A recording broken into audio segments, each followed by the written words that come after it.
अस्सलाम वालेकुम दोस्तों, वेलकम बैक टू चैनल। दोस्तों 14 मार्च 2025 को टर्किश एरोस्पेस पाकिस्तान ने कान फाइटर का एक स्केल अप मॉडल डेवलप किया और इसका फ्लाइट टेस्ट भी कंडक्ट करवाया। इस मौकअप को देखकर इंडियंस की जानब से काफी मजाक भी उड़ाया गया कि ये क्या खिलौनों से खेल रहे हो। इस वीडियो में हम इसी टेक्नोलॉजी डेमोन्स्ट्रेटर को डिस्कस करेंगे और जानेंगे कि क्यों ये पाकिस्तान के लिए एक बड़ी डेवलपमेंट है। पहले तो आप ये जान लो कि टीए पाकिस्तान असल में टर्किश एरोस्पेस इंडस्ट्रीज की ही पाकिस्तान में एक सब्सिडरी है जिसने ये स्केल अप मॉडल डेवलप किया है। टीए पाकिस्तान का कहना है कि इकबाल, जो कि इस स्केल अप का नाम है, असल में एरोस्पेस टेक्नोलॉजीज को डेवलप करने के लिए एक टेस्ट बेड है और कान फाइटर जेट की डेवलपमेंट में की रोल प्ले करेगा। ये छोटा सा स्केल अप क्या ही रोल प्ले करेगा जब कान के full size prototype flight test के फेज से गुजर चुके हैं। दोस्तों तुर्की ने जो कान के प्रोटोटाइप टेस्ट किए हैं वो असल में टेक्नोलॉजी डेमोन्स्ट्रेटर कम मार्केटिंग टूल ज्यादा थे और ये अंडरस्टूड भी है। तुर्की को कान फाइटर के लिए पार्टनर चाहिए जो ना सिर्फ फाइनल प्रोडक्ट खरीदे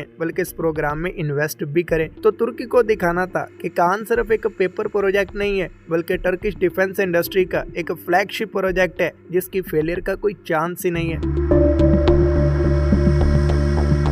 तुर्की की इस स्ट्रेटेजी ने काम किया है। सऊदी अरेबिया, यूएई, अजरबैजान वगैरह ने कान में इंटरेस्ट शो किया है, लेकिन टेक्नोलॉजी के एतबार से कान पर बहुत ज्यादा काम अभी होने वाला है। इकबाल असल में कान के एरोडायनेमिक्स की टेस्टिंग के लिए ही डेवलप किया गया है। आप इस पे ये मल्टीपल एंटीनाज और सेंसर्स देख सकते हो। ये सेंसर्स इसके फ्लाइट डाटा को रिकॉर्ड करेंगे और बाद में इसी डाटा को यूज करके कान को फर्दर डेवलप किया जाएगा। अब कुछ सो कॉल्ड एक्सपर्ट बोलेंगे कि ये काम तो विंड टनल्स में भी हो सकता है। दोस्तों विंड टनल से आप एक लिमिट तक ही डाटा कलेक्ट कर सकते हो। रियल वर्ल्ड टेस्टिंग भी तो कोई चीज होती है। यहाँ पे एक बात ध्यान में रखें कि ये सारी एफर्ट्स कान फाइटर की डेवलपमेंट में कंट्रीब्यूट करेंगी, लेकिन इसका पाकिस्तानी पीएफएक्स से कोई लेना देना नहीं है क्योंकि वो तो नेस्टेप का प्रोजेक्ट है। तो फिर पाकिस्तान को इन एफर्ट्स का फायदा क्या होगा?